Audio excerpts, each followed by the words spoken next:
Bonjour à vous, ravie de commencer, de finir cette année, puisqu'on on finit cette année 2024 en parlant du rire. Donc, ça va être une petite présentation, enfin une courte présentation, pour vous dire un petit peu quels bénéfices vous pouvez avoir à rire en 2025. Vous pouvez déjà commencer maintenant. Alors, d'abord et avant tout, vous ne me connaissez pas, donc je me présente. Je suis, hop là. Alors, je suis entrepreneur depuis une vingtaine d'années. Vous pouvez me retrouver sur mon site. Et moi, je pratique depuis 20 ans plusieurs techniques de bien-être. En 2021, je suis devenue animatrice en yoga du rire et je présente des séances régulièrement parce que j'adore rire. Dans ma famille, c'était vraiment une vertu, c'était l'humour. Mais là, pour rire, on n'a pas besoin d'avoir de l'humour. On peut juste se lancer et je vais vous expliquer un petit peu pourquoi. J'ai aussi découvert, et ça fait vraiment le lien, la madérothérapie, qui est un soin de bien-être en 2024 et qui travaille avec des outils en bois comme ça, et qui travaille notamment sur la cellulite. C'est à la fois relaxant et ça travaille sur la cellulite. Et pour moi, c'est vraiment important d'accompagner notamment les femmes à être bien dans leur forme, à la fois au niveau physique, au niveau psychique et au niveau moral. Et donc, en fait, pour moi, c'est vraiment intéressant d'associer le rire et aussi les techniques de bien-être que je dispense sur Courbevoie à côté de Paris. Donc, même si vous n'êtes pas à Courbevoie, à côté de Paris, même si vous êtes dans le coin, allez voir, allez vous renseigner si autour de vous, il y a par exemple la madérothérapie, parce que c'est un soin bien-être qui est à connaître. Voilà. Alors, d'abord et avant tout, je vais parler de mon expérience personnelle. Je vais revenir en arrière, je n'ai pas envie de tout dire tout de suite. Comme tout le monde, j'ai vécu des épreuves, des étapes ou des expériences, je préfère parler d'expériences, qui m'ont énormément fait grandir. Une de celles qui m'a fait le plus grandir et grossir, c'est la naissance de ma fille, 18 kilos. C'était génial et surtout, ça s'en est suivi une grosse période de stress où je n'ai pas réellement perdu de poids. J'ai pas fait une dépression postpartum, mais j'ai vécu des choses difficiles. Et ça a été vraiment j'ai vraiment compris que c'était une période difficile. Enfin, ça a été une période challengeante, très challengeante de me retrouver. Je me suis aussi séparée 2 ans et demi après. Et donc, me retrouver seule, gérer une activité indépendante et gérer aussi mon stress, et ben, je pense que ça m'a pas aidé à perdre de poids. Là, voilà. Et je pense que je ne suis pas la seule. J'avais 45 ans quand je me suis séparée à peu près. Et c'était vraiment non, beaucoup moins, 40 ans. C'était vraiment très difficile. Donc, je sais, aujourd'hui, j'ai compris, je me suis informée que le stress est un des facteurs qui va vous aider, entre guillemets, à ne pas perdre de poids. Et il se trouve que vous savez comme moi, parce que vous avez lu autour de vous plein d'infos sur le fait que perdre, entre guillemets, ou réguler alléger de quelques kilos son poids, il faut faire attention à son alimentation, je ne vous apprends rien, au mouvement que vous faites, que ce soit de la course, enfin, du sport, ou bien même des activités douces comme le yoga, etc. Bougez votre corps. Mais il y a aussi et surtout les hormones qui vont influer, et notamment celle du stress qui s'appelle donc le cortisol. Le cortisol, c'est vraiment important parce que c'est produit par les surrénales, donc au-dessus des reins. Et ça, c'est très bon le cortisol quand on a un stress à l'époque de nos ancêtres, il y a très très très très longtemps. Le cortisol, ça permettait de fuir les animaux, de se protéger, etc. Bref, c'était très important à l'époque préhistorique. Mais aujourd'hui, le cortisol, on en a encore beaucoup par tout le stress qu'on a à l'extérieur et aussi par tout le stress qu'on se crée. Le cortisol a énormément d'effets bénéfiques et ça, il faut, quand il est en effet à niveau, à des taux normaux, mais il a aussi, alors voilà, je vous ai indiqué, régulation de l'énergie, euh, réponse au stress, réduction des inflammations et le dernier, régulation de la pression artérielle, mais il a énormément d'effets négatifs en excès. Et c'est vraiment là-dessus que je veux insister, c'est que votre cortisol, votre stress, tout le stress que vous allez générer, auto-générer, c'est pas forcément un stress extérieur, c'est aussi toute la pression que se met, notamment chez les femmes. Et notamment, alors pourquoi je dis chez les femmes? Parce que les femmes, vous savez comme moi, que vous ayez une famille ou pas, ben, on a un phénomène comment on va dire, ben voilà, on a une double vie, une triple vie. Quand on est entrepreneur, on a du stress. Quand on est à son compte, on a du stress. Quand on est salarié, on a le stress de la structure dans laquelle on travaille. On a le stress de la vie personnelle, de la vie familiale, de tout gérer, éventuellement de gérer les parents fatigués, etc., etc. Tout ça, ça va augmenter le stress. Et quand je suis en stress, eh ben, je vais augmenter mes pics je vais avoir faim, je vais avoir besoin de compenser avec du sucre. Je vous apprends rien, hein, vous le savez tout ça. Mais surtout, ça va avoir un effet, euh, comment on va dire, au fur et à mesure, un stress chronique va augmenter aussi l'efficacité de mes défenses immunitaires, va augmenter le risque d'infection, va augmenter mes troubles du sommeil, va me fragiliser au niveau de ma santé cardiovasculaire, va peut-être, et je ne le souhaite pas, altérer certaines fonctions de la mémoire, etc. Et ça va m'affaiblir. Donc, c'est très important d'être conscient et ça peut avoir un impact sur les cheveux et la peau. Alors, je rigole parce que moi, à 18 ans, j'ai eu un événement, j'ai fait un séjour et je viens de remarquer que, en fait, après un séjour très difficile en colonie j'étais animatrice avec des personnes handicapées. Je n'avais jamais, c'était un premier stage et après, un mois après, je perdais mes cheveux. Et je viens de faire le lien en fait sur l'impact sur la peau et les cheveux. Et regardez peut-être dans votre vie, vous avez vécu des deuils, des choses comme ça.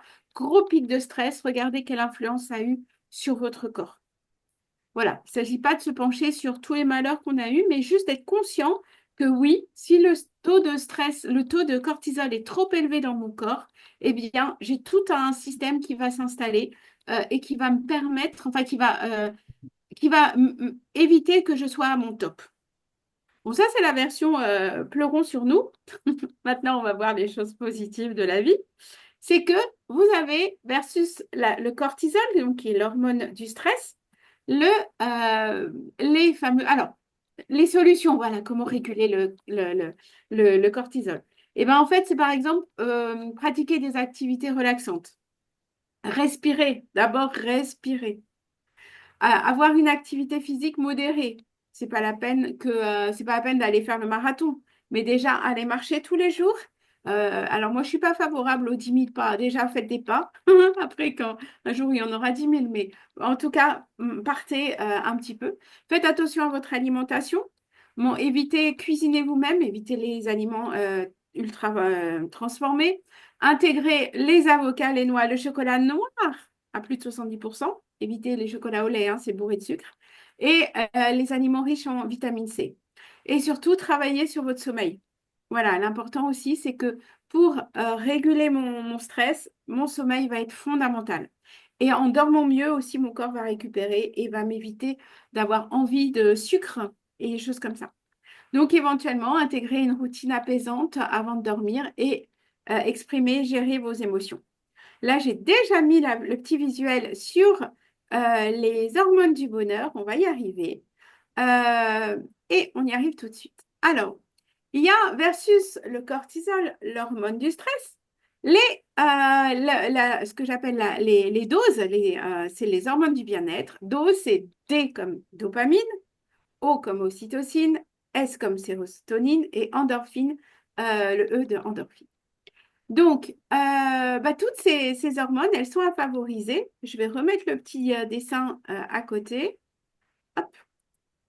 Par exemple, la dopamine, ça va être favorisé par le sport, par le sommeil, par les petites et grandes victoires, la sérotonine. Allez vous oxygéner, ça va favoriser ça. Pratiquez aussi la gratitude. Endorphine, riez, chantez, dansez. On va en parler un peu plus tout à l'heure. Et l'ocytocine, l'ocytocine, souvent on la connaît, c'est l'hormone de l'amour.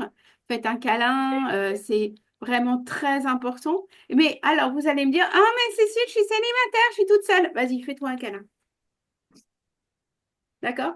Il n'y a pas besoin d'avoir un partenaire. Fais-toi un câlin de temps en temps en disant, qu'est-ce que t'es bien. Voilà, tout ça, ça va stimuler l'ocytocine. Donc, dopamine, donc c'est vraiment, je vous laisse lire, envoie un message à votre cerveau pour être plus concentré. L'ocytocine procure le bien-être, une diminution du stress et favorise les liens sociaux, meilleure humeur. La sérotonine apporte un bien-être physique et mental, ainsi qu'une grande qualité de sommeil, diminution donc du stress.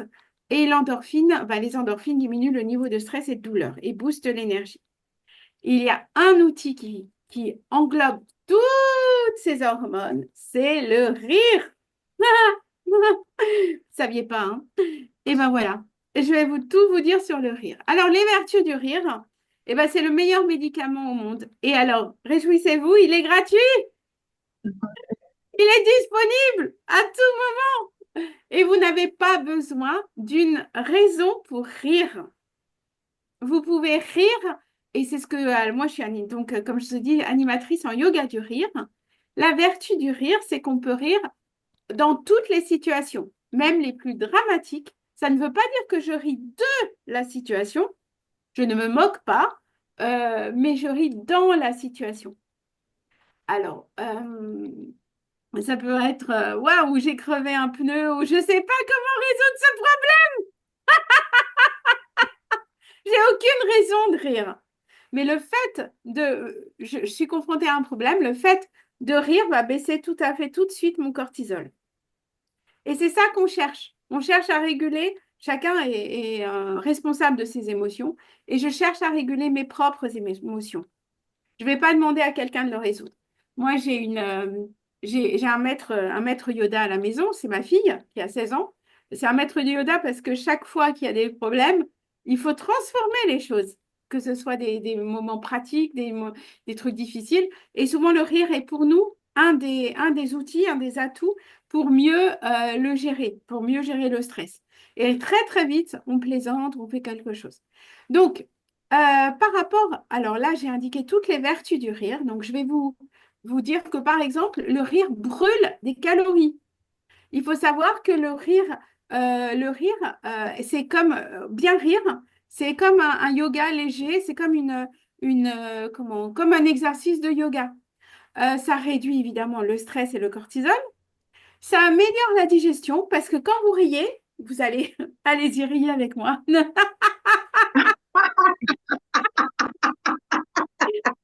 sentez le truc? Bon. Ça part du ventre et ça masse les organes internes.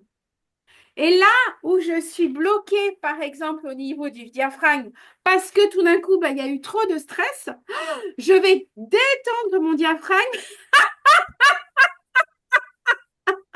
et masser mon ventre. Et donc, ça va favoriser ma digestion. Elle est pas belle, Elle est belle la vie. c'est un effet cardio-respiratoire sur mon cœur. Et ça, c'est très, très bien.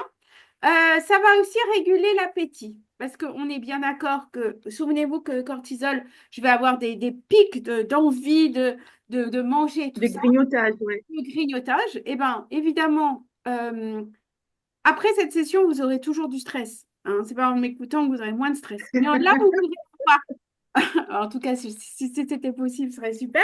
Mais en tout cas, la prochaine fois, déjà que vous arrivez devant un repas, vous buvez un verre d'eau, ça je le recommande, et puis rigolez. Qu'est-ce que je vais cuisiner? Je ne sais pas encore, on va ouvrir le frigo, on va voir. Toutes les occasions sont bonnes. Et surtout, en rigolant, ça va diminuer mon stress, donc je vais manger moins. Il faudra aussi penser à manger lentement.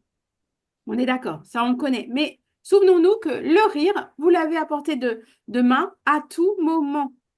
D'accord? Vous pensez à un souci que vous avez, pensez à, je sais pas, à des parents malades ou des gens autour de vous qui sont malades.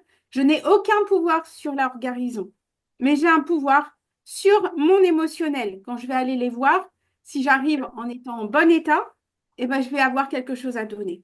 Et donc, dans la voiture, dans les transports ou à côté de l'hôpital, j'ai vécu ça il n'y a pas très longtemps, je peux me mettre à rire. Je ris pas du fait que la personne soit malade. Je m'apporte quelque chose qui va être un outil, un atout pour que quand je vais visiter la personne, je vais pas forcément, ce sera pas forcément le moment de rire et encore, mais je vais pouvoir apporter une énergie. Et c'est ça que le monde a besoin. C'est votre bonne énergie. Et vous l'avez à disposition grâce au rire. En fait, ça permet aussi, alors, je prêchais pour ma paroisse, la routine d'activité physique, par exemple le yoga du rire, donc des sessions de ça, c'est ou en Zoom ou en présentiel. Vous pouvez chercher autour de chez vous si vous en avez, ou vous revenez après vers moi et je vous indiquerai comment faire du rire en Zoom, puisque j'anime. Et ben, en fait, ça permet aussi comment on va dire, de favoriser le lien social. On quitte l'isolement et ça, c'est important. Et puis aussi, ça favorise, le dernier effet, c'est un effet psychologique. Ça favorise, dirons-nous, l'attitude positive face à la vie. Et ça, c'est très important parce que le monde a besoin de je le répète, de votre belle énergie. Donc, c'est pour ça que j'ai choisi le rire et le médicament le moins cher au monde. Prenez-en des fortes doses, hein, mais enfin, faites-le à tout moment. Vous-même, si vous repassez, mettez-vous à rire. Si vous pensez à quelqu'un, quelle que soit la pensée que vous avez, ou si vous avez une difficulté, riez. Riez. Parce que il n'y a pas de raison pour rire. On peut utiliser l'outil à tout moment. Voilà, et pour terminer, je voulais vous rappeler que vous pouvez aussi le stimuler, le rire, en regardant des films, des vidéos sympathiques. Moi, je suis comme tout le monde, j'adore quand les enfants se plantent ou des fois, j'avoue, je regarde des vidéos où les gens se vautrent. Et ben, j'avoue, ça me fait rire, mais c'est bon, ça va. Voilà, là, quelquefois, je ris de la situation parce qu'elle pourrait m'arriver. Participer éventuellement à des ateliers de yoga du rire, passer du temps avec des amis, des proches qui vous font rire. Choisissez ça, hein, évitez les moroses et apprenez à prendre du recul sur toutes les situations que vous pouvez rencontrer. Donc, ce n'est pas une solution miracle, hein, le rire, mais ça va vous aider à réguler le stress, à renforcer votre bien-être, à stimuler votre corps et à créer un environnement favorable à une meilleure gestion de votre équilibre, de votre poids aussi.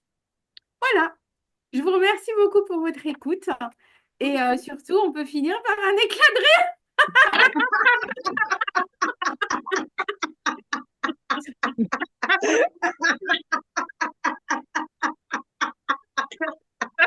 Voilà. Merci.